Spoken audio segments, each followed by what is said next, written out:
The jojoba shrub is the only dioecious plant in our phenology study, meaning each individual plant bears only male or female flowers. We have 2 male and 2 female plants on each phenology trail. Female flowers are pale green and are born singly at each leaf node. Male flowers are yellowish green and are born in clusters. The leaves of both male and female plants are vertically oriented, which helps them survive extreme desert heat. At midday in the summer, when high leaf temperatures make photosynthesis less efficient, the sun is shining on the edges of the leaves. In the morning and late afternoon, light reaches the flat surfaces more directly at a time when temperatures are more favorable for energy capture. Although it is usually an evergreen, jojoba may shed all of its leaves during severe droughts. There are 12 protocol questions, including intensity measures for jojoba. The first is, are there young leaves? This is defined as 1 or more young unfolded leaves are visible on the plant. A leaf is considered young and unfolded once its entire length has emerged from a breaking bud, stem node, or growing stem tip, so that the leaf stalk or leaf base is visible at its point of attachment to the stem, but before the leaf has reached full size or turned the darker green color or tougher texture of mature leaves on the plant. Do not include fully dried or dead leaves. Mature leaves come in all sizes on jojobas, so the best way to spot young leaves is by the bright green color and smooth texture.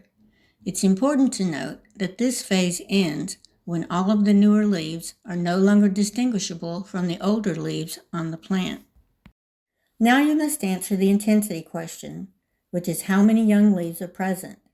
There is easily close to 100 young leaves visible here, so right away you would have this narrowed down to 101 to 1,000, because you would have to add what you estimate to be on the back of the plant based on what you can see on the front.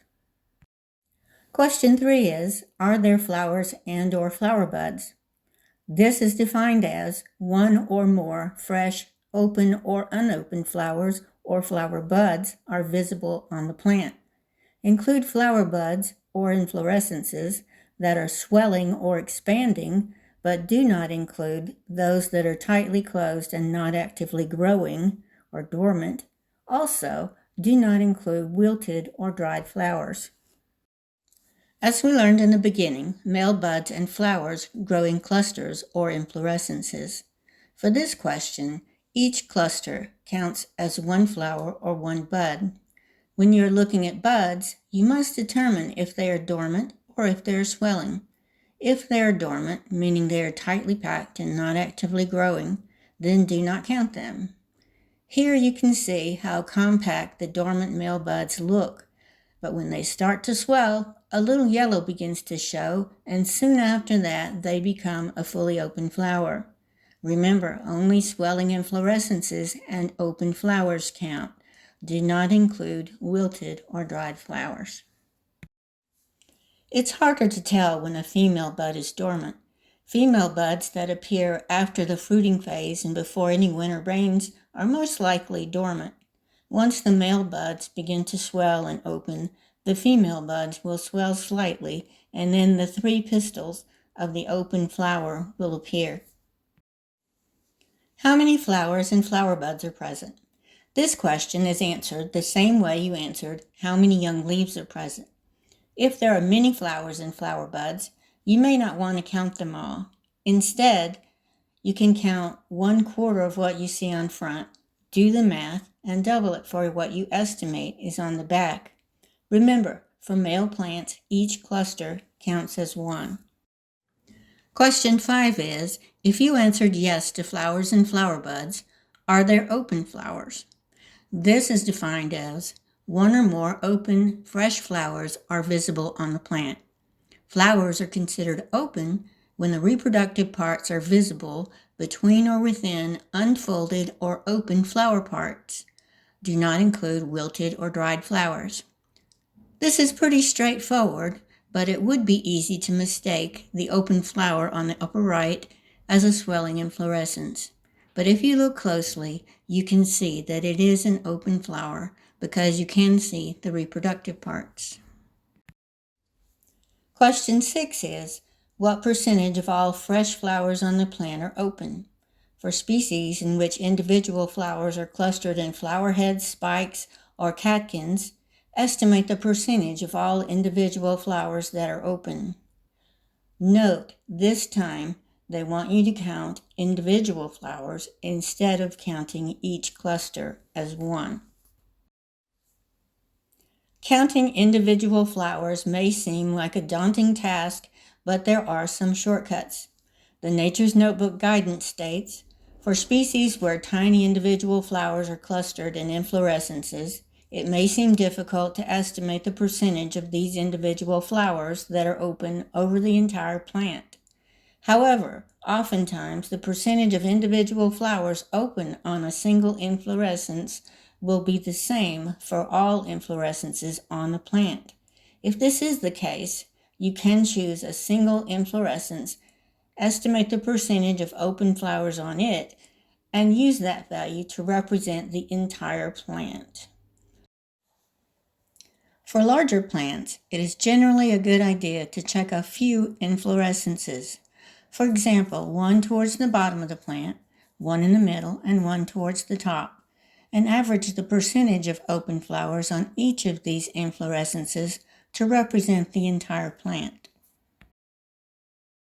Only female jojoba plants produce fruit, so questions 7 and 8 only apply to female plants.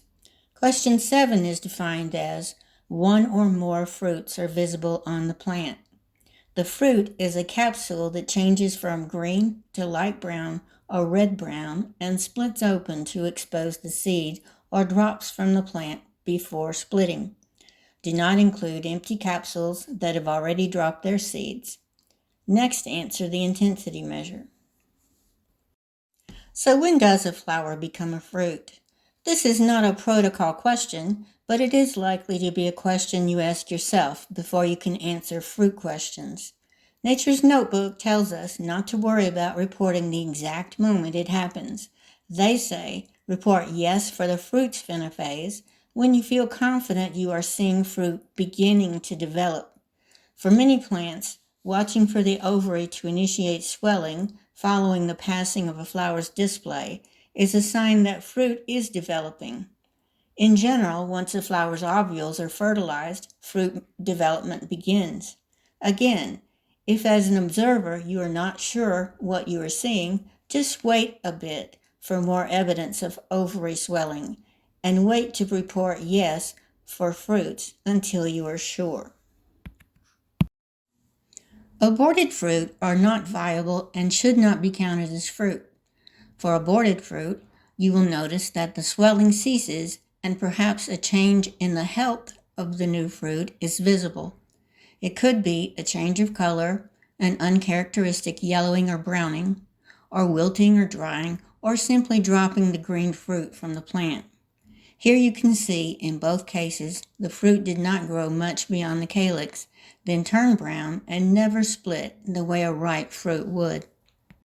Question 9 is defined as one or more ripe fruits are visible on the plant. For jojoba, a fruit is considered ripe when it has turned light brown or red-brown and has split open to expose the seed, or when it readily drops from the plant when touched. Do not include empty capsules that have already dropped their seeds. Just remember the capsule must be split for a fruit to be considered ripe. Next, determine what percentage of all fruit on the plant are ripe. Recent fruit or seed drop is defined as one or more mature fruits or seeds have dropped or been removed from the plant since your last visit. Do not include obviously immature fruits that have dropped before ripening, such as in a heavy rain or wind, or empty fruits that had long ago dropped all of their seeds but remained on the plant. For this question, it is easy to get hung up on the word recent. Depending on how often you collect data, you may not remember what was there last time you visited, or there may be too much vegetation under the plant for you to be sure of your answer. If either of these situations exist, it would be a good time to use the question mark. But if you have answered yes, then you should also answer the intensity question. Remember, answer yes if you saw that the phenophase is occurring, and no if you saw that the phenophase is not occurring. Use the question mark if you were not certain. No is an important answer. Only leave it blank if you did not check. Always feel free not to report on phenophases or intensity questions that seem too difficult or time-consuming. Also, you don't have to be 100% certain. When reporting on intensity, Nature's Notebook is really looking for an estimate of the number you see. The change in intensity over time is just as important as the actual intensity value. What researchers are really interested in is when a phenophase reaches its peak. So relax, enjoy your data collecting, and have a great day on the trail.